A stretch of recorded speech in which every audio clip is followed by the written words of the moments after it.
Bienvenue sur Décodeur, le podcast qui parle de celles et ceux qui font la déco aujourd'hui. Je m'appelle Hortense Leluc et à chaque nouvel épisode, j'invite à mon micro un architecte ou un designer, une marque reconnue ou émergente, un entrepreneur ou un influenceur, quelqu'un que vous allez connaître ou pas, mais qui dans tous les cas va nous parler déco. Son parcours, son métier, son quotidien, son univers, ses goûts, on saura tout. Enfin, j'espère.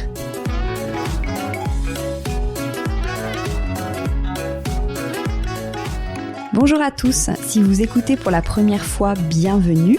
Surtout, n'oubliez pas de vous abonner pour ne pas rater les prochains épisodes. Si vous lisez la presse ou les sites déco, impossible d'être passé à côté de Fanny Soley et Olivia Defayette, les pétillantes fondatrices de Willow & Grove, une galerie d'art nouvelle génération. Si vous ne les connaissez pas encore, je suis ravie de vous les faire découvrir car leur concept est top. D'abord, un site internet sur lequel choper des œuvres d'art, tableaux, sculptures, photos, collages, objets, entre 50 et 5 000 € maximum avec toutes les infos qui vont bien. Ensuite, une galerie accueillante comme un grand appartement cosy où chaque œuvre est mise en situation pour mieux les appréhender. Fanny et Olivia sont là pour nous prouver que le monde de l'art n'est pas si étroit et conceptuel que l'on pourrait penser et que plutôt que de s'acheter une 5e paire de baskets, on ferait peut-être aussi bien d'investir dans un bel objet qui reste. Bonjour Fanny, bonjour Olivia. Bonjour Hortense. Bonjour Hortense. Alors vous me recevez au We Loft, ce grand appartement galerie dont je viens de parler, merci. Est-ce que vous pouvez nous décrire ce lieu et nous dire à quoi il sert ? Oui, alors ce lieu c'est un ancien appartement dont on a gardé la disposition en appart avec donc une grande pièce sous verrière qui est un peu la pièce de vie, salon, cuisine, salle à manger, une chambre et une salle de bain et un petit coin bibliothèque. Et en fait, on a donc complètement aménagé cet espace avec les œuvres de la galerie pour recevoir nos clients sur rendez-vous dans un environnement, comme tu l'as dit, qu'on veut vraiment cosy, où les œuvres se mélangent, se répondent et donc ça nous sert finalement de showroom un petit peu différent puisque on tient à ce côté maison qui tient vraiment à cœur. Comment vous avez choisi le lieu ? Eh bien, déjà pour la petite info, c'était autrefois une imprimerie de partitions de musique qui a été transformée en habitation dans les années 80. Et Fanny a habité là pendant 7 ans. Donc au début, on a cohabité entre Fanny, son mari, son chien et la galerie, parce qu'on s'est rendu compte que c'était quand même agréable de pouvoir recevoir les clients hors des pop-up qu'on fait toute l'année. Et du coup, après, ils ont déménagé il y a 1 an et on a gardé l'espace pour faire la galerie. Donc la galerie, une galerie pensée comme un appartement, quelle est l'idée ? C'est une façon de mettre à l'aise le client ? Donc l'idée de présenter les œuvres comme dans un appartement, c'est donc en priorité pour mettre les gens à l'aise. Notre gros challenge avec Willow & Grove, c'est vraiment d'aborder la galerie d'art différemment par rapport à ce qu'on a l'habitude de voir dans les galeries. Donc le côté accueillant, chaleureux, cosy, c'est vraiment primordial pour nous. Donc évidemment, le côté maison aide à ce niveau-là. Ça aide aussi beaucoup les gens à se projeter dans quelque chose qui peut se rapprocher de leurs propres intérieurs, puisqu'on a donc tous une chambre, un salon, etc. Donc ça permet vraiment de s'imaginer ce que ça pourrait rendre chez soi. Et après, nous, notre idée aussi, c'est vraiment de créer des mélanges d'artistes, effectivement, comme on pourrait faire dans un vrai intérieur, c'est-à-dire que généralement, chez soi, on a rarement 10 œuvres d'un artiste ou 10 pièces de mobilier du même designer. Donc au contraire, on mélange souvent les choses qu'on nous a offert, des choses dont on a hérité, je sais pas, de ses parents, de sa grand-mère, des choses qu'on s'est achetées soi-même, et donc forcément différents styles, différentes époques et différents potentiellement artistes si on a déjà des œuvres d'art. Donc du coup, l'idée de la maison, c'est vraiment de reproduire ce mélange-là, ce qui nous permet nous de faire converser, on va dire, nos 40 artistes en les mélangeant et en montrant aussi à quel point on peut mélanger des choses très différentes et les faire fonctionner ensemble, ce qui est aussi un frein parfois qui peut bloquer les gens qui sont un peu nouveaux dans ce domaine, qui n'ont pas forcément l'habitude d'acheter des œuvres d'art. Donc aussi de leur dire, lâchez-vous, vous voyez comme on peut aller loin dans les mélanges, et ça, le contexte de l'appartement se permet cette liberté-là. Il y a quelqu'un pour expliquer, c'est vous qui êtes là ? Oui, on reçoit, nous, les clients sur rendez-vous toute la semaine au We Loft, donc du lundi au vendredi. et on est toujours là, ou l'une ou l'autre, ou toutes les deux, pour accueillir les clients, parce que c'est ça qui est aussi important pour nous dans ce système de WeLoft avec une prise de rendez-vous, c'est-à-dire que le client, il a 1 heure pour lui. On est là complètement consacré à sa personne. Donc souvent, il arrive avec un projet, c'est-à-dire j'ai tel budget pour un cadeau, ou je voudrais enfin craquer pour ma première œuvre d'art au-dessus de mon canapé. Mon mur est blanc depuis 3 ans que j'ai emménagé. Et du coup, nous, on arrive là aussi en conseil. C'est-à-dire qu'on va pouvoir déjà montrer sur ordinateur toutes les choses qu'on a, parce que toutes les choses sont stockées ici. On fait le tour de l'appartement, on explique chaque artiste, la technique, le message éventuellement, etc. Et il nous montre parfois des photos de son appartement, le client, et on l'aide vraiment à aller au bout de sa démarche. On explique aussi les prix, c'est très important aussi pour nous, les prix sont toujours affichés, toujours fixes. Donc souvent c'est un vrai questionnement pour les clients quand ils vont dans des galeries, ils savent pas tellement quel est le juste prix, etc. Donc du coup, voilà, on arrive, c'est important que nous on soit là pour avoir un vrai accompagnement, et c'est comme la sélection est faite aussi par coup de cœur toutes les deux, c'est vraiment important qu'on puisse l'expliquer aux clients. Pourquoi dans les galeries, justement, les prix sont pas forcément affichés? Pourquoi il y a une froideur dans les galeries parfois? Mais c'est un peu ce qu'on se demande. Nous, en tout cas, c'est quelque chose qui nous pouvait nous déranger, ou en tout cas nous, en tant que clients, nous surprendre et nous mettre un peu mal à l'aise.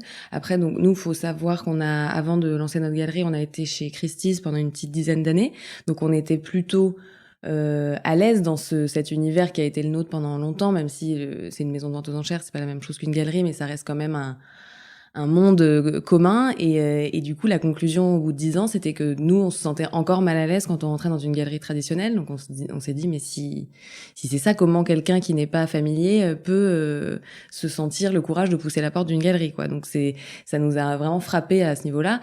Après, pourquoi c'est comme ça encore aujourd'hui?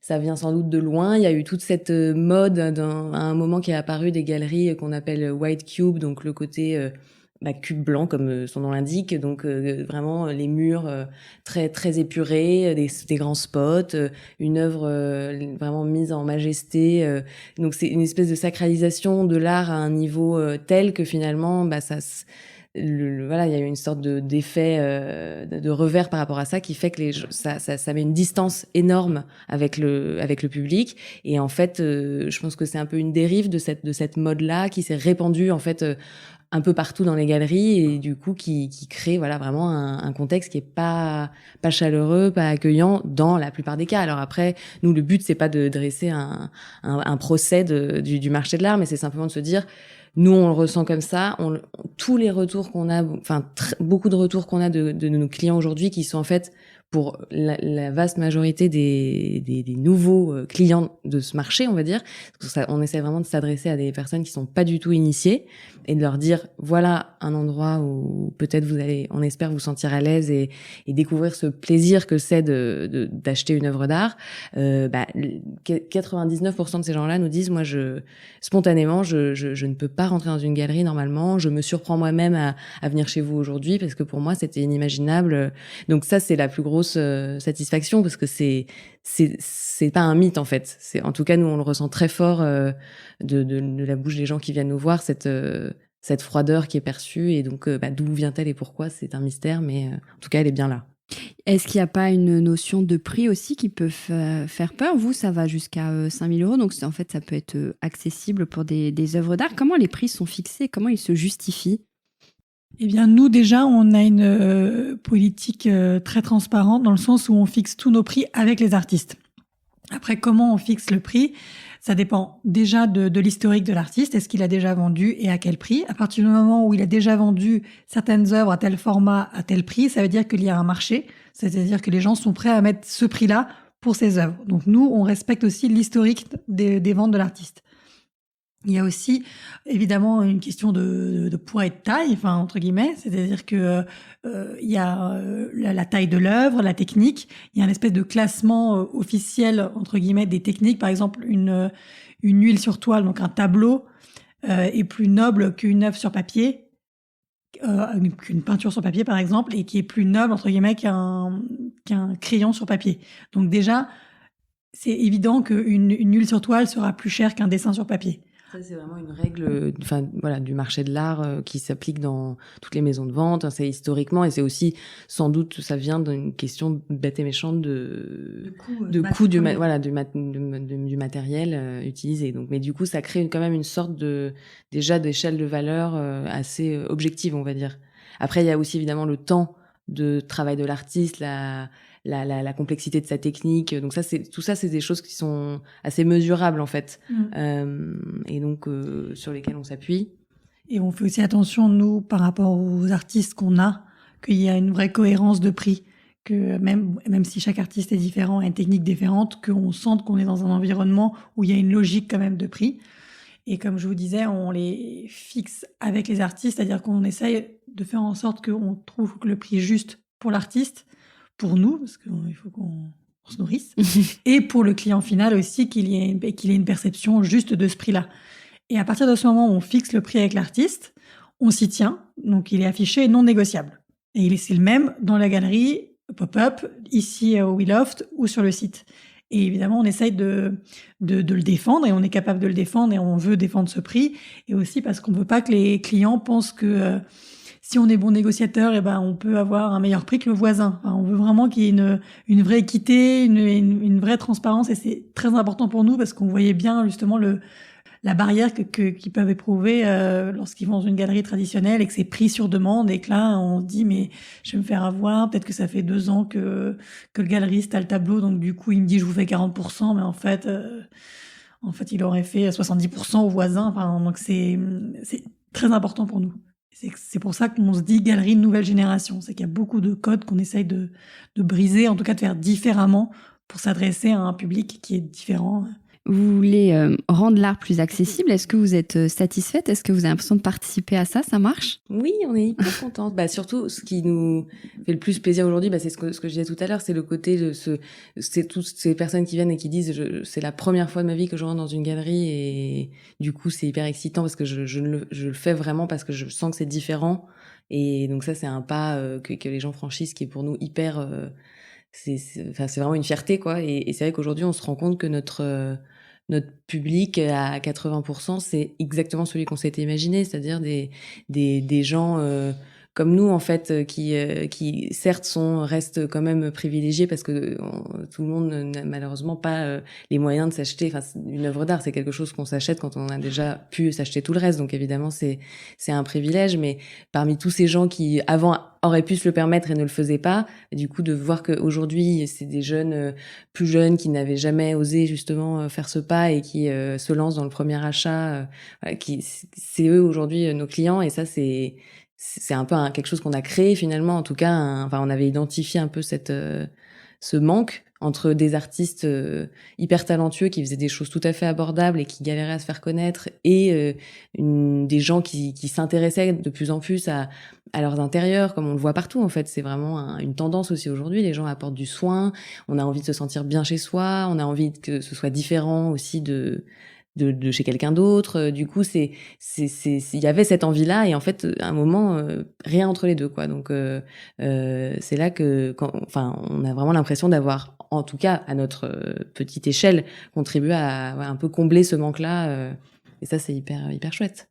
Du coup, les gens investissent peut-être de plus en plus dans le monde de l'art. Qu'est-ce que ça dit de notre société, entre guillemets? On a envie d'objets plus pérennes. C'est rassurant, ça? Oui, c'est vrai que nous, on n'y avait pas forcément pensé au moment où on a monté Willow & Grove, mais il y a vraiment toute une partie presque écolo, en fait, dans cette démarche qu'on propose, dans le sens où, en effet, les personnes ne jettent une œuvre d'art.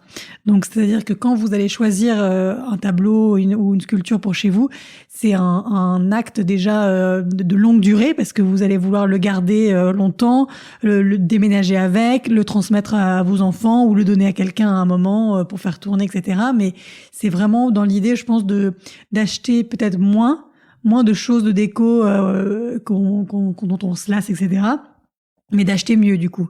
Donc, ce qui est un peu la mouvance actuelle sur tellement de sujets de consommation. Donc, c'est vrai que c'est une autre manière d'acheter. On a aussi il peut y avoir deux peurs par rapport au monde de l'art. On peut avoir peur de ses propres goûts et on peut avoir peur du regard des autres. Parfois, on arrive chez quelqu'un, puis on se dit, on voit un énorme tableau dans le salon qu'on n'aime pas, donc on va pas aimer chez la personne. On peut avoir peur de ce regard-là aussi. Comment on peut faire évoluer ça ? C'est vrai que nous, on essaye de vraiment encourager les gens à pas trop se soucier du regard des autres. Après, c'est évidemment, c'est plus facile à dire qu'à faire, mais l'art, c'est vraiment une histoire de coup de cœur personnel. Il y a pas, justement, il y a aussi ce frein, comme tu disais, de parfois se dire j'y connais rien, je vais mal choisir, etc. Nous, on essaie vraiment d'encourager les gens à se dire ok, essayez de faire le vide, essayez de vous promener par exemple dans ce lieu où il y a énormément de choses différentes et de vous laisser porter par votre œil, parce qu'en fait tout le monde a son œil. Oui, ça s'exerce, on peut l'affiner avec le temps, affiner ses goûts, etc. Mais on a tous des choses qu'on aime et qu'on n'aime pas. C'est comme chacun est capable de dire j'aime le jaune mais j'aime pas le bleu. Enfin, et il faut aussi se faire confiance à ce niveau-là, parce que on a forcément des élans vers des choses, et donc nous voilà, on essaie de dire aux gens, débarrassez-vous de vos peurs, et parce que ça doit être quelque chose de naturel, spontané. Pas la peine de pouvoir en parler pendant 3 heures. Nous, il y a plein d'œuvres dont on n'est pas capable de parler pendant 3 heures, et simplement on se dit, quand on la voit, on a le coup de foudre, on tombe amoureux, et pas besoin de justifier non plus, quoi. Ce qu'on dit, nous, toujours à nos clients, la phrase interdite, c'est « j'y connais rien ». Parce que la personne qui arrive en disant « moi, j'y connais rien », donc vraiment, on dit, mais en fait, vous avez des yeux, vous avez une âme, un cœur, enfin, vous avez une sensibilité, donc c'est vraiment l'émotion à vos tout. Et c'est ça que nous, on a voulu faire aussi avec Willow & Grove, c'est remettre l'émotion au centre du débat et au centre de notre proposition. C'est-à-dire que aujourd'hui, beaucoup de gens parlent de la cote, de investir pour avoir un retour sur investissement quand on mise sur des artistes qui sont en train de monter, ou alors là, c'est extrêmement conceptuel, l'idée derrière est géniale, etc. Mais c'est compliqué à mettre chez soi aussi. Donc c'était vraiment, nous, le mot-clé, c'est vraiment l'émotion. Qu'est-ce qui se vend le mieux ? Quel type de produit ou un artiste ? Est-ce que vous arrivez à voir ça ? On a donc en fait dans la présentation tu as parlé du site et du WeLoft, mais donc on a aussi mentionné depuis le début de l'interview des pop-up, et donc en fait on fait des pop-up 2 fois par an dans d'autres lieux que le WeLoft, dans des adresses qui changent à chaque fois, et du coup c'est vrai qu'à ces occasions-là, comme c'est un peu les moments où on présente les nouveautés et où on est ouvert sans rendez-vous pendant un mois. Donc pop-up, c'est boutique éphémère. Ouais, boutique éphémère. On prend des surfaces de entre 100 et 200 mètres carrés, et on aménage comme dans un appartement aussi. Donc c'est assez similaire comme présentation à ce qu'on peut faire ici. On va assez loin dans l'aménagement. On apporte des petits bouquins, des coussins. Enfin, on essaie vraiment de cosifier à fond. Et on est pendant un mois dans une adresse où là, on est sur la rue, donc comme une boutique, ouvert 7 jours sur 7. Donc on essaye d'être vraiment aussi de faire le pendant à ce lieu où on se trouve aujourd'hui, le WeLoft, où c'est beaucoup plus personnalisé, mais du coup faut quand même prendre rendez-vous, c'est aussi toute une démarche, donc on essaye aussi que ce soit complémentaire au moment des pop-up. Et donc ces moments-là, c'est les moments des nouveautés, donc on présente de nouveaux artistes en général en 4-5, et les nouveautés des artistes avec lesquels on travaille déjà. Donc il y a un côté assez événementiel, et c'est vrai que ça nous donne beaucoup d'informations en fait, parce qu'à ce moment-là on est très en contact avec beaucoup plus de monde, notamment les week-ends, etc. Et du coup c'est vrai que là souvent on peut dégager des tendances un peu dans les artistes qui cartonnent, on va dire. Mais du coup, ce qui nous a vachement plu sur le dernier pop-up, là, qui était donc rue Bachaumont au mois de décembre, c'est que pour une fois, on n'a pas eu un artiste ou 2 qui ont vraiment explosé, et les autres qui marchaient bien. Enfin, pour donner une idée, on vend à peu près 200 pièces par pop-up, donc c'est énorme pour nous. Enfin, on est à chaque fois sur les fesses de ces résultats. Mais du coup, là, ça a tout aussi bien marché, c'est-à-dire qu'on a vendu tout autant de pièces, mais pour une fois, c'est vrai que c'était hyper réparti entre les artistes. Donc du coup, chacun... alors après, il y avait quand même quelques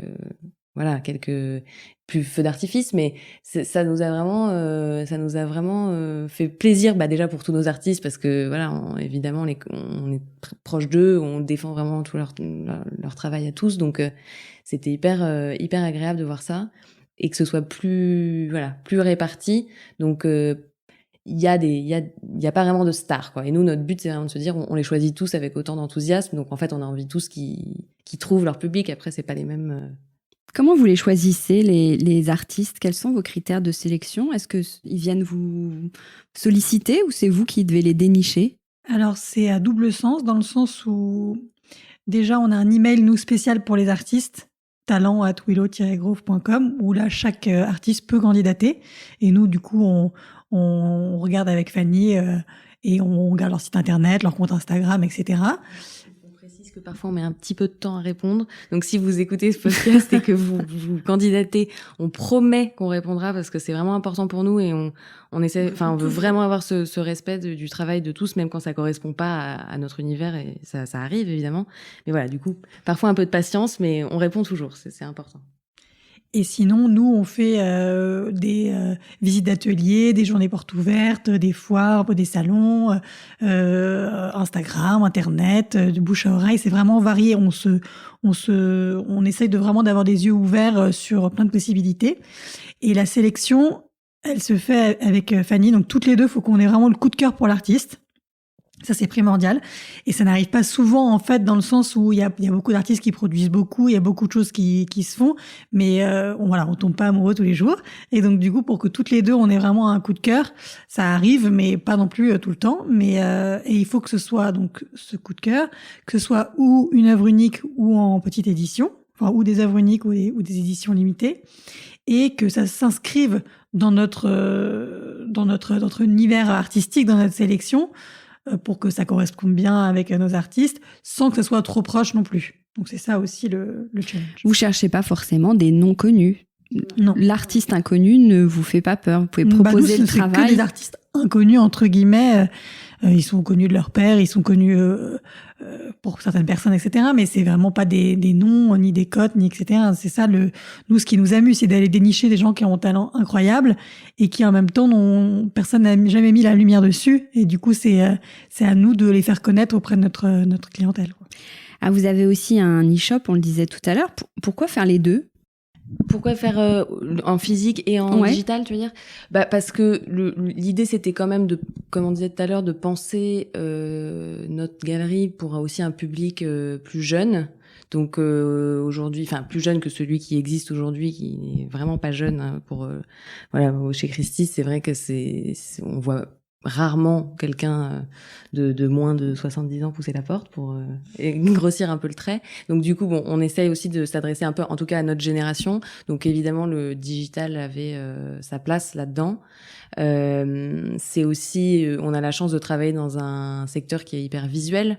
Donc en fait, pourquoi se priver de ces possibilités qu'offre le digital aussi, de faire des mises en scène et des belles images et de les montrer. C'est un super outil de préparation pour les gens, c'est-à-dire que beaucoup de gens font du repérage sur le site, se promènent, se perdent un peu dans les différentes sections et puis après se disent ok, j'ai repéré ça et donc soit au prochain pop-up, soit en prenant rendez-vous au We Loft, j'irai voir les œuvres en vrai. Donc en fait, c'est vraiment complémentaire. Le physique, enfin le loft sur rendez-vous, les pop-up beaucoup plus open et accessibles à n'importe quel moment, et Internet. Il y en a un peu pour toutes les sensibilités aussi dans la façon dont on a envie de rentrer dans cet univers-là. Et par contre, c'est vrai que c'était impossible pour nous de l'imaginer 100% digital. Et même au début, on pensait plutôt faire uniquement pop-up et site. Et c'est avec le temps, comme disait Olivia tout à l'heure, que le We Loft s'est un peu imposé. Parce qu'en fait les gens ont besoin de voir, encore une fois c'est un coup de foudre, il y a un truc qui se passe qui est un peu magique, donc il y a un coup de cœur, ou est-ce que les personnes viennent, reviennent, réfléchissent? Quel est le pourcentage de personnes qui achètent le jour même dans la galerie? C'est assez élevé. Ouais, ici au We Loft, comme c'est sur rendez-vous, déjà les clients sont allés assez loin dans leur démarche. Ils ont réfléchi, ils ont pris rendez-vous, ils sont venus, donc ils sont assez prêts. Donc c'est vrai que pour parler pas très joliment, mais le taux de transformation ici, il est plutôt de 80%. Donc c'est ce qui est énorme. Après, pendant les pop-up, il y a pas mal de gens qui viennent pour repérer, qui passent, ils reviennent avec leur mari ou leur femme ou leur copain en fonction. Donc ça, c'est plus aléatoire dans les pop-up. Mais après, c'est vrai que il y a quand même vraiment ce côté les coups de cœur se passent quand même souvent. Nous, on a presque 1000 œuvres en fait dans notre catalogue, si on veut dire. Et c'est vrai qu'ici, ou dans les pop-up d'ailleurs, on vient toujours avec. Il y a une partie qui est accrochée, donc ce qui est visible. Mais après, on a beaucoup de stock qui n'est pas montré en simultané, mais qu'on sort à la demande aussi. Donc le but, c'est de pouvoir vraiment accompagner, proposer aussi, être proactif en disant ok, quand on a fait le tour, on a vu qu'il y avait ça qui faisait tilt, donc mais on sait qu'ils cherchent un plus petit format, du coup on va peut-être sortir quelque chose qui est dans un placard. Enfin voilà, ça fait vraiment partie de. Donc c'est aussi des coups de cœur qui sont qu'on fait naître aussi quand on sent que c'est possible. Mais ceci dit, juste pour préciser, on essaie aussi d'encourager les gens à se dire c'est pas parce que vous n'êtes pas sûr d'acheter qu'il faut pas venir non plus, parce qu'il y a aussi un peu ce frein sur le truc du rendez-vous. Les gens se disent bon bah si j'y vais et que j'achète rien, ça va être un problème, etc. Et encore une fois, nous c'est pas du tout notre philosophie. On a envie de faire découvrir ce lieu qui est quand même un peu hors du commun, de faire découvrir nos artistes. Donc voilà, n'hésitez pas à venir, même si n'êtes pas encore prêt à passer le pas. C'est aussi pour l'expérience, prendre un contact, passer un bon moment, et ça c'est hyper important de le partager, quoi. Et sur le site est vraiment bien fait. En plus, il y a un ton, il y a une ligne éditoriale. Tout est classé par prix, par artiste. Il y a des fiches détaillées avec plein de photos. On peut le voir en vrai, donc en prenant rendez-vous. On peut vous contacter même pour avoir plus d'infos sur une œuvre. Sur la fiche, vous donnez aussi quelques mots sur l'artiste. Vous expliquez pourquoi vous avez sélectionné cette œuvre. Vous donnez même des conseils pour l'utiliser entre guillemets au mieux. Est-ce que c'est cette notion de service qui fait de vous une galerie nouvelle génération, comme on dit? C'est important, tout ça, encore une fois, ça rassure le client. C'est vrai que nous, on voulait simplifier toute cette démarche. Donc, on voulait de rendre ça le plus, on va pas encore redire accessible, mais le plus facile en tout cas. Donc c'est vrai que comme nos clients, c'est parfois la première fois qu'ils achètent une œuvre d'art et qu'ils passent le pas, nous on voulait que ce soit simple, qu'ils aient des informations assez clés. On essaie d'écrire des articles sur les artistes, donc tous les petits textes qu'on fait, ce que tu viens de dire, que ce soit pas un texte en télo. Enfin, on veut juste que voilà, raconter l'univers de l'artiste, raconter sa technique le plus simplement possible aussi, parce que si vous voulez qu'on vous explique la gravure de manière académique, c'est un enfer. Donc on voulait vraiment que ce soit des notions simples pour avoir des petits outils pour comprendre bien quelle a été la démarche, tout en ce que ce soit sympathique à lire.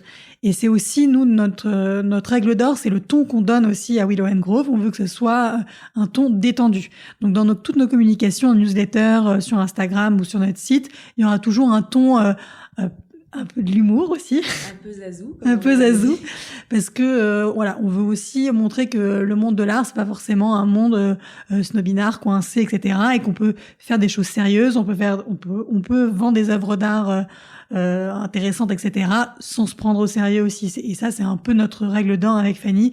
On veut vraiment transmettre un univers, encore une fois, chaleureux et détendu, tout en faisant quelque chose de sérieux, quoi. Sur le site, j'ai une petite question. Pourquoi vous laissez en ligne les produits qui sont vendus et vous indiquez qu'ils sont vendus? Il y a certains sites qui font ça. Pourquoi? Bah déjà, donc nous non seulement on laisse les articles les œuvres, on va les appeler par leur nom, qui sont vendus, mais en plus on laisse leur prix. Parce que il y a aussi certains sites où parfois on voit que les choses sont vendues, mais du coup les prix ont disparu. Donc nous, c'est important pour nous, toujours dans une optique de transparence, c'est-à-dire de référentiel pour les gens qui puissent se rendre compte, parce que nos prix peuvent éventuellement évoluer. Et là aussi par rapport à la façon dont on les fixe et à ce mécanisme dont on parlait tout à l'heure avec l'artiste et le feedback qu'on a des gens qui viennent, qui achètent, etc.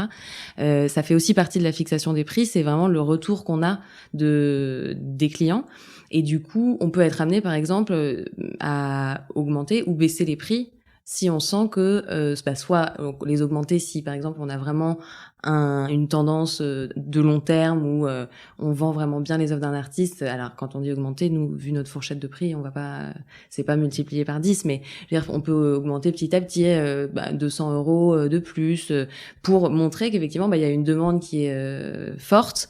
Les gens des gens ont soutenu vraiment ce travail dès le début. Ceux-là, on peut aussi se dire qu'ils ont fait cet effort de croire en l'artiste, donc ils ont peut-être eu le prix qui était un peu moins élevé et que du coup les suivants qui seront dans leur lignée auront la chance aussi d'acheter une œuvre de cet artiste, mais du coup contribueront un petit peu plus. Enfin voilà, on essaie d'être dans un truc d'offre et de demande assez clair, et du coup le fait que les prix de vente anciens soient disponibles aussi soutient ce mécanisme et cette transparence là, et aussi d'expliquer du coup que cet artiste a montré aussi qu'il a du succès, enfin montrer la réalité quoi, c'est-à-dire qu'effectivement on met pas toutes les œuvres vendues sur le site parce que on aurait beaucoup trop de fiches et puis c'est pas non plus la peine, mais on trouve ça intéressant voilà de mettre un peu en contexte l'artiste, où il en est, ce qu'il a fait d'autre, ouais. ce sur quoi les gens ont eu un coup de cœur aussi avant. Enfin, ça encourage aussi cette clientèle qui se dit bon, je vais acheter ça. Ça se trouve personne n'a jamais acheté cet artiste. Je suis tout seul dans mon délire. Et en fait, il peut voir qu'il y a eu 2, 3, 4, 10 œuvres qui ont déjà été vendues de cet artiste. Et ça, je pense que c'est rassurant pour lui aussi. Et voilà. Vous avez une catégorie sur papier qui est une vraie tendance actuelle. Est-ce que vous pouvez nous en dire un peu plus ? Oui, donc nous le papier c'est vraiment une technique pour nous, un support qui a toujours été important. Enfin quand on était chez Christie's, donc on était plutôt art impressionniste et moderne, et du coup on faisait pas toutes les techniques sur la période parce qu'il y avait des départements spécialisés, par exemple pour la gravure ou la photo, mais du coup on faisait essentiellement sculpture, œuvre sur papier et tableau. Et c'est vrai qu'œuvre sur papier, on avait notamment une vente qui était vraiment dédiée à ce support. Pendant le salon du dessin. Ouais, pendant le salon du dessin. Et c'est vrai que c'est il y a beaucoup d'artistes qui utilisent le papier comme une étape un peu intermédiaire, peut-être pour des travaux préparatoires, etc. Mais il y a aussi énormément d'artistes qui s'en servent vraiment comme leur support premier et unique. Et il y a une proximité en fait dans le papier entre l'artiste et le spectateur qui est folle. Et il y a vraiment on est un peu dans l'intimité. Le papier c'est très vivant, c'est très immédiat aussi, et du coup on est encore plus dans le processus créatif, je dirais, avec une œuvre sur papier. Donc il y a un côté très très intime avec ce support. D'où vous vient cette passion pour l'art ? Je pense qu'on a toutes les deux été déjà élevées dans un environnement assez artistique, parce qu'on a toutes les deux un peu des artistes dans nos familles, et qu'on a des parents qui ont été toujours intéressés par l'art et qui nous ont un peu trimballés dans les musées de toute notre enfance. Et en plus, moi, ma grand-mère était conservateur de musée, au musée des Arts Déco. Du coup, c'est vrai qu'elle m'a toujours initiée. Ça s'apprend ou il faut une sensibilité ? C'est difficile à dire parce que à la fois, je pense que toutes les deux, on a été baignées dedans, mais pas non plus tant que ça. Je sais pas comment dire. C'est-à-dire que c'est sûr que nos parents nous ont énormément. On a un peu le même profil à ce niveau-là. C'est-à-dire que c'était des gens qui adoraient voyager. Quand ils allaient en voyage, ils allaient voir les expos, les musées, les églises, etc. Et ils nous emmenaient effectivement. Donc c'est déjà beaucoup plus que certainement plein de gens, mais c'est pas non plus qu'on a été traîner à Drouot tous les week-ends toute notre enfance, ou qu'on était fille de collectionneurs, ou qu'on avait des tableaux partout chez nous. Donc du coup ça faisait vraiment partie de notre environnement, mais de façon assez diffuse. Donc mais on l'a quand même appris quelque part. Mais après, c'est vrai que c'est Olivia a 2 sœurs, moi j'ai un frère, ils ont eu la même ils ont été élevés comme nous, ils sont intéressés à un autre degré. Personne à part nous dans nos familles ne travaille dans ce secteur. Donc après, je pense qu'il y a aussi sa personnalité, quelque chose qui match, et après cette envie d'en savoir plus. Moi, je me rappelle que oui, j'ai eu très longtemps un espèce de complexe justement de connaissances et de culture artistique étant, je sais pas, à l'adolescence ou un peu jeune adulte. Et du coup, c'était tout à coup, j'ai eu une espèce de boulimie un peu d'avoir envie, mais je sais pas d'où ça venait, de combler ça, d'apprendre, de lire. J'ai pas vraiment, j'ai fait des études plutôt de commerce et un peu l'école du Louvre après, mais c'était pas des vraies études d'histoire de l'art. Donc même en rentrant chez Christie's, j'étais encore dans un vrai complexe. Donc je pense que après faut aussi avoir envie, quoi. Faut aussi avoir envie, et une fois qu'on a envie, faut y consacrer du temps si on le souhaite, et y aller, quoi. Et donc, vous étiez collègue chez Christie's ou vous étiez copine avant? Non, on s'est rencontrés chez Christie's au bureau de Paris. On a commencé toutes les deux, moi à Hong Kong et Fanny à Londres, puis un peu à New York. Et après, en septembre 2011, on s'est retrouvés dans le même département, donc à Impressionniste et Moderne. Et c'était une petite équipe de 8 personnes à peu près. Et on a travaillé vraiment 7 ans, main dans la main, en faisant plusieurs postes toutes les deux, parfois les mêmes, parfois on se suivait, etc. Mais on a collaboré vraiment étroitement pendant toutes ces années, sans jamais s'engueuler, je tiens à le dire. Que dès qu'on s'associe, évidemment, tout le monde s'inquiète en disant oh, « fais attention, c'est comme un mariage, etc. » Et on ne s'est toujours pas engueulé à ce jour. Et on était assez sereine en s'associant aussi, parce on sait comment on travaille, on sait comment on raisonne, quels sont nos caractères, etc. Et on est devenus copines et amies en travaillant chez Christie's au fur et à mesure des années. Donc ça, c'était... Comment vous avez eu l'idée de créer Willow & Grove? Je pense l'idée, elle est d'abord venue... Enfin, avant l'idée, il y a eu l'envie d'autre chose. Je pense qu'on était dans deux situations différentes, mais arrivé en tout cas au bout d'un cycle chez Christie's. Et du coup, on s'est vraiment retrouvés tout à coup en se disant... en s'avouant un peu, genre ça y est, on est au bout. Ah oui, toi aussi, moi aussi, je suis au bout. Donc voilà, donc tout à coup, il y a eu un peu cette prise de conscience qu'on était un peu à la même période, au même stade, au même moment, quoi. Et après, tout de suite, on s'est dit, ok, il faut qu'on fasse un truc. Parce que on avait 30 ans à ce moment-là, on avait vachement d'énergie, on travaillait énormément, ce qu'on fait toujours, mais du coup, avec un peu cette frustration de se dire... pourquoi on est frustré à 30 ans alors qu'on est dans un métier vraiment passion, qu'est-ce qui se passe, y a un truc qui nous convient pas, donc faut qu'on prenne toute cette belle énergie et qu'on en fasse quelque chose. Donc on a voilà. encore 35 ans devant nous de travail, quoi, donc on peut pas être fatigué et un peu frustré à 30 ans, quoi. Non, et c'est vrai que c'est des métiers, des maisons de vente comme ça où c'est vraiment des métiers d'expertise, donc on peut encore faire pendant toute sa carrière le même métier. Donc il y a plus beaucoup de secteurs dans lesquels c'est le cas, mais là comme c'est vraiment des choses où il faut apprendre au fur et à mesure et l'ancienneté compte beaucoup, on pouvait s'imaginer faire ça toute notre vie. Donc finalement non, ça nous a pas branché. Et après du coup très vite en gros, on a su qu'on allait faire un truc et on s'est dit quoi et on a fait, et puis on a émergé un peu ce constat de ce trait d'union qui n'existait pas entre deux mondes. Tout de suite, on s'est dit qu'il fallait que notre expérience nous serve à quelque chose, que qu'est-ce qui nous manquait justement chez Christie's, c'était le vrai contact avec les artistes, le vrai contact avec les gens normaux, avec les clients. Finalement, le contact humain et artistique qui, bizarrement, venait à manquer, en fait, dans une grosse boîte comme Christie's. Et qu'est-ce qu'ils en disent, Christie's, de votre reconversion?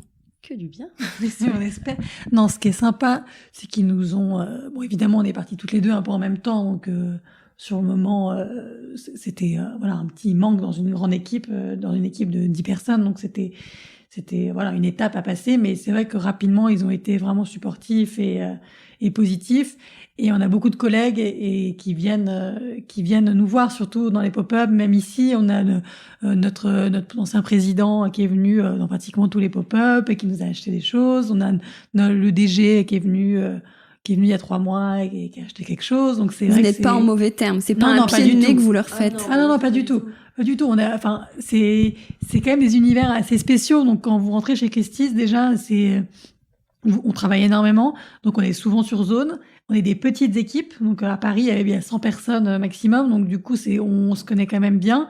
Nous, notre équipe de chez Christie's, c'est toujours des super copains qu'on voit toujours. Enfin, on est soudés, on travaille la nuit, le jour, on porte des trucs, on fait des accrochages, on fait des catalogues. Enfin, on fait un peu beaucoup de choses ensemble. Donc c'est déjà des liens qui sont très forts, et c'est des vraies bandes de copains qu'on se fait, je pense, à vie.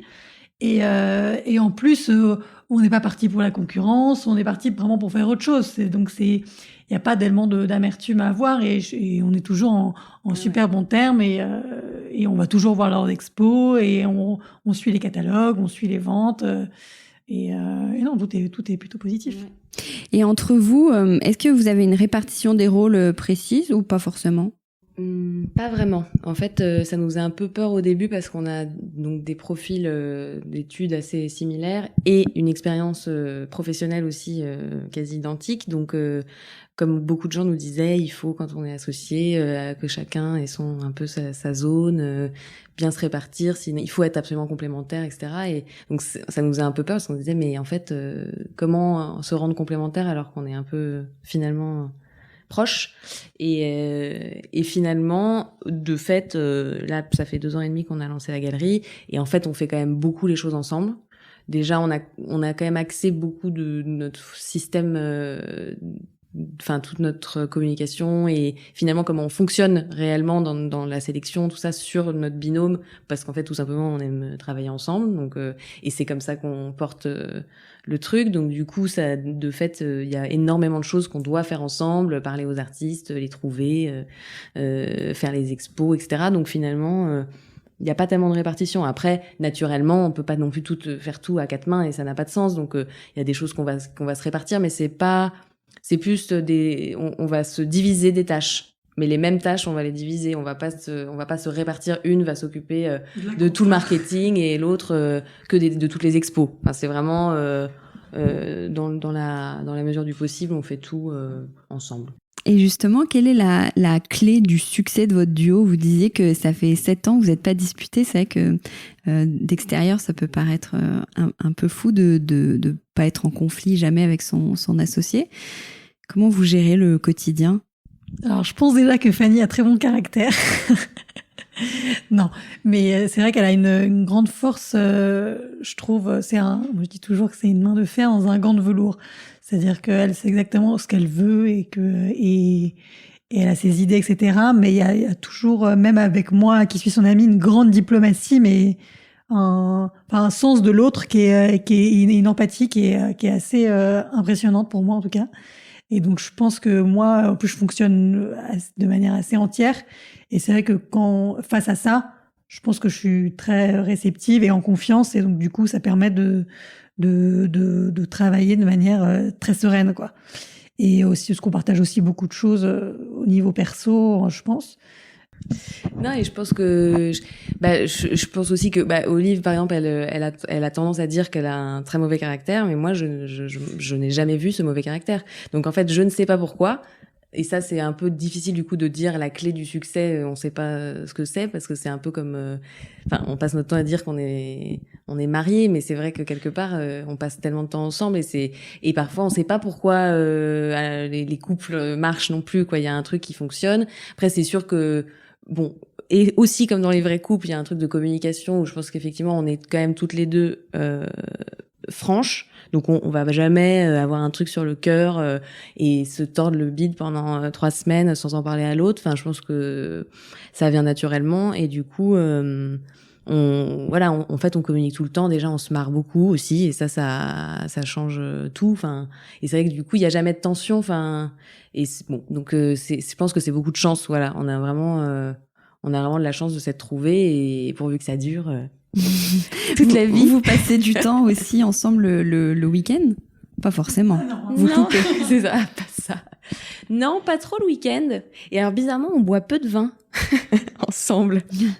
Non, parce que quelqu'un nous disait l'autre jour, ah oui, vous devez vous faire des super apéros de travail et tout. Et en fait, on est très raisonnables ensemble, alors que on n'est pas les dernières hors du boulot.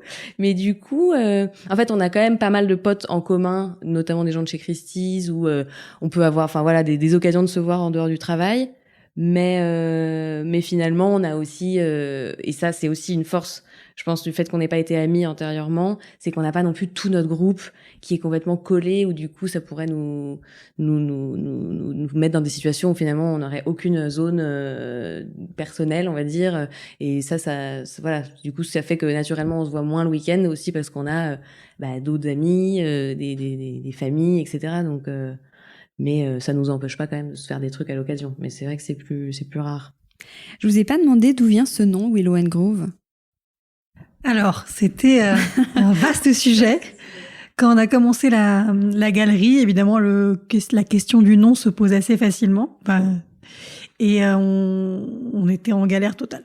On voulait pas avoir galerie Fanny Olivien, galerie Soleil Fayette.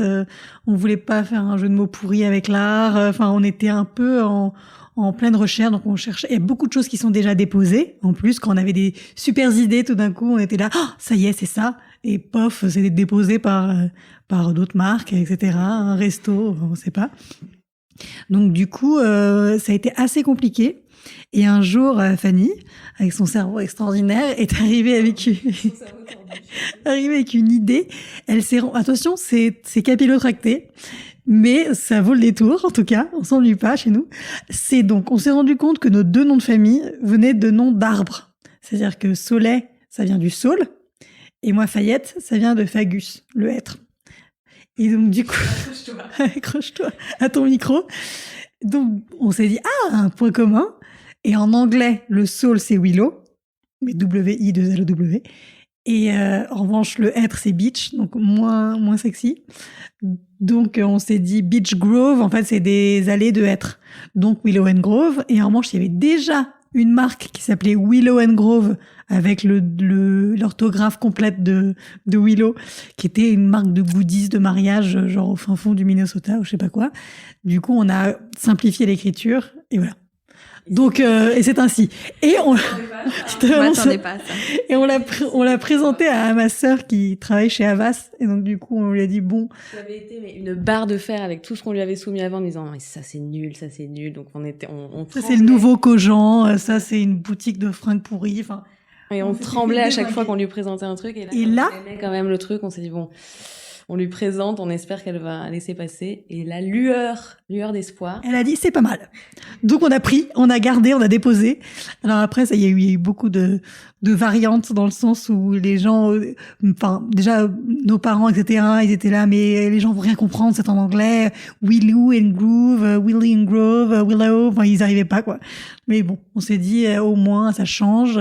Si un jour on est international, on pourra être prononcé par tout le monde, et puis voilà, et puis ça nous ressemblait, et on a eu la chance d'avoir une super agence graphique qui s'appelle Big Cheese, qui nous a fait un logo magnifique, et le petit WG en plus très beau aussi, donc on était assez contente de tout ça, quoi.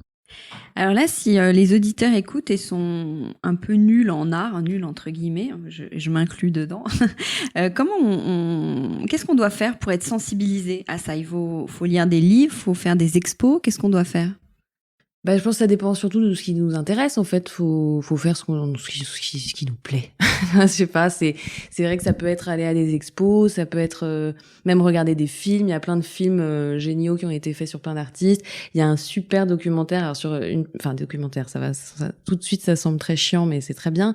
C'est une sorte ça s'appelle Les Aventuriers de l'art moderne. C'était une série, en fait, de docu animé, on va dire. Donc c'est comme une bande dessinée animée. Je crois que c'est 6 épisodes, et ça retrace toute l'histoire de l'art moderne, mais du coup plutôt dans les anecdotes hyper ludiques. C'est hyper bien fait. C'est que les histoires de vie, en fait, des artistes. Et ça, en tout cas, je sais que ça a été une façon pour moi d'apprendre beaucoup. C'était de vraiment, en fait, se dire, les artistes, c'est des personnes comme vous et moi. C'est juste qu'ils ont un talent exceptionnel que malheureusement je n'ai pas. Mais du coup, ils ont toujours eu des histoires rocambolesques, des histoires d'amour qui ont aussi pu déclencher des séries. Enfin, quand Picasso, entre autres, énormément de sa création découle de ces histoires d'amour incroyables. Enfin, et du coup, ce documentaire, en tout cas, retrace vraiment la vie et la création par le prisme un peu de ces expériences peut-être presque anecdotiques, mais qui en fait font des personnes, quoi. Et ça, c'est un super truc très ludique, très agréable. Mais après, il y a plein de façons venir nous voir, nous parler, ça marche aussi. Il y a aussi un compte Insta qu'on adore, je sais pas si qui est la Minute Culture, et qui est génial. Et c'est vraiment un focus sur un artiste généralement, et c'est juste des stories, mais donc du coup il y a plein de stories qui se suivent, Et c'est à mourir de rire déjà, parce que elle arrive à détourner des tableaux en mettant des petites bulles, etc., tout en étant hyper didactique. Enfin, vraiment des sources. Enfin, c'est très renseigné comme info. Donc du coup, on apprend la vie de l'artiste, son courant, pourquoi il a fait ça, etc., mais que sous le trait de l'humour. Et ça, donc du coup, c'est une manière hyper ludique d'apprendre énormément de choses et de rire énormément. Et là, Fanny, on est dans ton ancien chez toi, c'est ça? C'est ce que vous disiez au début. Est-ce que ça t'a pas fait bizarre de commencer à travailler dans un lieu dans lequel tu as habité? Bah, ça m'a pas vraiment fait bizarrement. Mais bon, peut-être parce qu'il y a eu cette transition aussi où pendant un an, enfin, du coup, ça aurait dû être encore plus bizarre, tu me diras, mais pendant un an, ça s'est fait un peu par étapes. Et en fait, finalement, je pense que le fait que c'est vraiment été un lieu personnel où, en fait, Olivia est venue travailler assez rapidement et donc elle se l'est aussi approprié comme son lieu. Enfin, c'est maintenant un lieu où on est vraiment chez nous. Donc, en fait, ce côté chaleureux, c'est pas une maison témoin, quoi. Et je pense que ça donne une force aussi, une énergie particulière à ce lieu. Et moi, du coup, j'ai eu vachement de plaisir à y être et aussi à voir que les gens s'y sentent bien et je pense que ça aide. Donc finalement, non, c'est un peu une autre vie pour cet endroit. Et est-ce que chez toi, ça ressemble un peu au Willoft? Ça ressemble pas du tout au Willoft, non, parce que c'est complètement différent. Maintenant, je suis dans un appartement, dans un très très vieil immeuble, donc c'est complètement diamétralement opposé. Et du coup, bon, il y a plein de choses qui sont un peu dans le style parce que bah déjà il y a en fait les premiers artistes avec lesquels on a commencé à travailler, c'est aussi des gens qu'on avait achetés, Olivia et moi, pour nos propres appartes. Donc déjà il y a des œuvres qui se retrouvent et des artistes qui se retrouvent et qu'on complète avec de nouveaux artistes aussi. Donc ça il y a clairement des points communs. Mais après c'est un style complètement différent et c'est ça qui est marrant aussi, c'est de changer. Et c'est quel style alors? Comment tu définirais ta déco chez toi? Assez éclectique. Moi, et ça aussi, c'est un truc qu'on partage avec Olive. On aime bien les mélanges en tout genre. Donc, faut faire attention de pas faire n'importe quoi non plus. Mais l'idée, c'est un peu de se dire que le coup de cœur qu'on peut avoir pour des choses très différentes va faire le trait d'union entre les choses. Donc, du coup, il y a pas mal de vintage. Il y a assez peu de choses contemporaines quand même en termes de mobilier. Il y a énormément de kilim. Parce que j'ai une sorte de fixette avec mon mari sur le kilim. Et voilà, il y a beaucoup de couleurs aussi. C'est comme l'appartement, il y a du parquet et des poutres. Il y a un côté assez sombre, même si c'est cosy aussi. Mais du coup, nous, on aime bien les choses de très colorées, donc c'est éclectique et cosy et assez chargé. J'aime bien l'accumulation. Voilà. Et toi, Olivia? Et moi, c'est vrai qu'il est assez moderne dans le sens où c'est des anciennes chambres de bonne en 7e étage qui ont été cassées et rassemblées. Donc du coup, c'est pas très haut de plafond. Il y a des fenêtres assez industrielles, etc. Mais après, c'est assez moderne, je pense quand même comme déco. Après, on l'a fait il y a 5 ans. Donc c'est assez moderne dans sa structure. Dans les matériaux, etc. Mais après, c'est vrai que c'est moi, j'aime beaucoup rapporter des choses de voyage, etc. Donc c'est un mélange assez improbable d'une couverture péruvienne que j'ai ramenée en 2009, des cadeaux d'Asie, des choses qu'on a chinées avec mon mari au puce, j'ai plein de choses aussi Willow Grove de nos artistes, des choses très variées. Si vous deviez organiser un dîner ici au Willoft, avec quel artiste vous inviteriez? Tous nos artistes. Ouais, qui vous voulez. On va dire 6 artistes. 6 4. 4, ça fera un dîner à 6. Plus tu réduis, d'accord. Alors 6. Non, mais quelques artistes avec qui vous aimeriez bien dîner, qui soient encore en vie ou pas. On fait un dîner un peu dingue. Ah oui, le dîner dingue. Non, des morts. Le dîner des morts, on peut. Oui, voilà. Moi, ma passion, c'est Picasso. Donc, du coup, évidemment, lui, il faudrait qu'il soit là. Avec la femme qui veut, mais il faudrait qu'il soit là. Moi, Passion. j'aimerais bien une femme artiste. Parce qu'en fait, dans l'histoire de l'art, on n'en a pas beaucoup qui ont survécu à l'histoire, on va dire. Donc, il y avait certainement plus d'artistes femmes que celles dont on entend parler aujourd'hui, mais il y en a assez peu dans les livres, en tout cas. Donc, peut-être Barbara Epworth. Elle était en plus femme d'artiste. C'était la femme de Ben Nicholson, je crois. Et du coup, je pense que ce serait intéressant d'avoir aussi le retour de qu'est-ce que c'était qu'être une femme artiste dans un milieu très très masculin. Ce serait intéressant pour notre dîner. On pourrait mélanger les époques. Ouais, bah grave. On pourrait prendre Léonard aussi, tant qu'on y est. Il pourrait nous apprendre 2-3 trucs. Qui d'autre? C'est dur, hein, comme ça, de choisir parmi le temps. Bah, peut-être Van Gogh aussi. On va se marrer. Fou dangereux. Fou dangereux. Faudrait boire un peu d'absinthe et se couper les oreilles. Très marrant. C'est ça. Et pour finir, Charlotte Perriand. Considérée comme une artiste. Ouais. Charlotte Perriand, elle est plus designer, mais elle a quand même... Niki de Saint-Phal, à mon avis, tu te marres bien aussi. Ouais, ça peut être pas mal. Bon. Ça va. Ça va, c'est bien. Ça nous fait 5-6. Moi, ça me va. Tu lances les invitations. Tu nous tiens au courant pour la date. Bon, on va terminer avec les questions à Wattmill. Alors, question à 7 €, le prix d'un livre de poche. Dostoïevski a dit que l'art sauvera le monde. Qu'en pensez-vous? Ah, mais c'est clair. Enfin, c'est clair. Je sais pas si l'art sauvera le monde, mais c'est vrai que l'art, c'est vraiment ça traverse les âges. Il y a toujours de l'art dans toutes les civilisations depuis tout le temps. Et c'est une des choses belles qui restent du passage de l'homme sur la planète, quoi. Donc, Et surtout, moi, je pense que c'est ce qui fait qu'on est humain, en fait. C'est ce qui nous différencie de la nature, de l'animal. Donc, si jamais on doit survivre, en tout cas que l'humanité doit survivre, c'est par cette essence-là, je dirais. Donc, oui, sauvera le monde peut-être pas, mais c'est sûr que c'est une des choses de l'humain qui a gardé. Donc, elle sauvera peut-être l'humain des autres aspects de... Elle nous survivra tous, surtout. On espère. Question à 29 €, beaucoup moins intelligente. Le prix d'un abonnement à Numéricable pour avoir la télé. Donc, nous sommes au We Loft. Donc, ça me fait penser à une émission de télé-réalité, genre Le Loft. Combien de temps vous pourriez rester enfermé ici? Avec des caméras ou... Ouais, avec des caméras. Non, sans caméra. Non, sans caméra.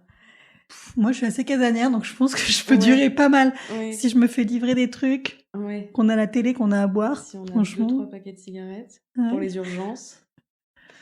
Et que ça nous permet de terminer notre compta 2019. Oui, surtout. Pas mal. Donc, non, je pense, moi, je dirais 10 jours. Je pense que je suis capable de rester 10 jours sans sortir. Ok, bon, bah vas-y, banco, 10 jours. On aura fini la compta. Question à 1 €, le prix d'une participation qu'on peut mettre sur Wikipédia, j'ai découvert ça. Il y a une classification des arts depuis l'Antiquité qui s'est affinée avec les siècles et les années. Donc en 2020, on compte 10 arts. Est-ce que vous les connaissez, ces arts? Tu veux dire genre le cinéma, exactement. La photographie. Le premier art, le deuxième art. Ouais. Donc, alors, le premier art, c'est l'architecture. Ouais. Le deuxième art, c'est la sculpture. Le troisième art, c'est les arts visuels, qui regroupent la peinture et le dessin. Le quatrième art, c'est la musique. Le cinquième art, c'est la littérature, qui regroupe la poésie, les romans, tout ce qui se rattache à l'écriture. Le sixième art, c'est les arts de la scène, donc la danse, le théâtre, le mime, le cirque. Le septième art, c'est celui qu'on connaît le mieux, c'est le cinéma. Le huitième art, c'est les arts médiatiques, donc la radio, la télé, la photographie, les podcasts. Le neuvième art, c'est la bande dessinée. Et ma question, quel est le 10e art? Est-ce que vous savez? Qui est improbable. Donc je m'étais dit, c'est une façon de faire connaître. Oui. Attends, le 10e art. Indice geek. Jeux vidéo. Ouais. Mais en même temps, non, ça m'étonne pas. Alors, l'explication, c'est que c'est en novembre 2012 que le MoMA, c'est pour ça le lien avec l'art, a décidé d'intégrer des 14 jeux vidéo à sa collection d'œuvres d'art. Et la Cour suprême des États-Unis a du coup reconnu officiellement le jeu vidéo comme une art. Et en France, c'est en 2006 que le ministère de la Culture a reconnu le jeu vidéo comme une forme d'expression artistique. Bah maintenant, les univers qu'ils arrivent à créer sont tellement dingues visuellement que ça m'étonne pas, quoi. C'est Qui inspire d'ailleurs le cinéma, que tu retrouves parfois, oui, t'as l'impression d'être dans un jeu vidéo. Ouais, il y a beaucoup même dans les dessins animés, les mangas, enfin ça se rejoint beaucoup et c'est une telle créativité, enfin c'est des designers de ouf quoi, qui sont chez Ubisoft et autres et qui sont des superstars du jeu vidéo quoi. L'art est partout. L'art est partout. Ouais, voilà. Merci beaucoup pour cet échange. Merci à toi. Merci Hortense. Décodeur, c'est terminé pour aujourd'hui. Merci beaucoup d'avoir écouté en entier. Si vous avez aimé, n'oubliez surtout pas de vous abonner à cette émission pour ne pas rater les prochains épisodes. Bien sûr, vous pouvez aussi le partager sur Facebook, Twitter, LinkedIn ou en story Instagram par exemple. Ça permet de le faire connaître à vos proches. Je suis Hortense Leluc et vous pouvez me retrouver sous le pseudo Hortense Déco ou via le compte Décodeur Podcast sur Instagram. Et si jamais vous écoutez sur iPhone via l'application Apple Podcast, vous pouvez aussi me laisser un commentaire, rubrique classement et avis, parce que plus j'ai de commentaires, plus Décodeur se démarque dans la jungle des podcasts, ce qui est très important pour moi, pour me faire connaître encore plus largement et faire découvrir le monde de la déco au plus grand nombre. Voilà, merci et à très bientôt alors, ici ou ailleurs.